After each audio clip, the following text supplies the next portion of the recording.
ജനങ്ങളോട് കടപ്പാടുണ്ടെങ്കിൽ രാഹുൽ മാങ്കൂട്ടം MLA സ്ഥാനം രാജിവെക്കണമെന്ന് മുതിർന്ന BJP നേതാവ് കുമ്മനം രാജശേഖരൻ.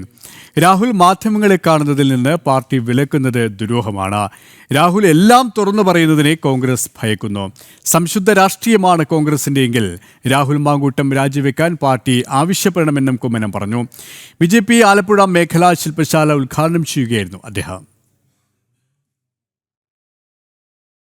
ഇങ്ങനെ കുറ്റാരോപിതനായി വളരെ അങ്ങേയറ്റം നാണക്കേടുണ്ടാക്കുന്ന ജുഗുപ്സാവഹമായ ആരോപണങ്ങൾക്ക് വിധേയമായി നിൽക്കുമ്പോൾ അത് നേതൃത്വത്തിന് ആ കാര്യങ്ങളെല്ലാം ബോധ്യപ്പെട്ടതുകൊണ്ട് പ്രാഥമിക അംഗത്വത്തിൽ നിന്നും ഈ രാഹുലിനെ പുറത്താക്കിയിരിക്കുമ്പോൾ അത് ആ നാട്ടിലെ ജനങ്ങൾക്കും ബോധ്യപ്പെട്ട് കഴിയല്ലേ?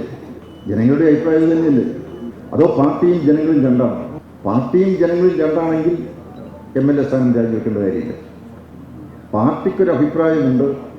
അവിടെ ജയിച്ച് വന്ന ഒരു രാഷ്ട്രീയ പാർട്ടി എന്ന നിലയ്ക്ക് കോൺഗ്രസിൻ്റെ വ്യക്തമായൊരു അഭിപ്രായമുണ്ട് എങ്കിൽ ആ അഭിപ്രായം മാനിച്ചുകൊണ്ട് അവിടുത്തെ MLA സ്ഥാനവും രാജിവെക്കാൻ ആവശ്യപ്പെടേണ്ടതല്ലേ?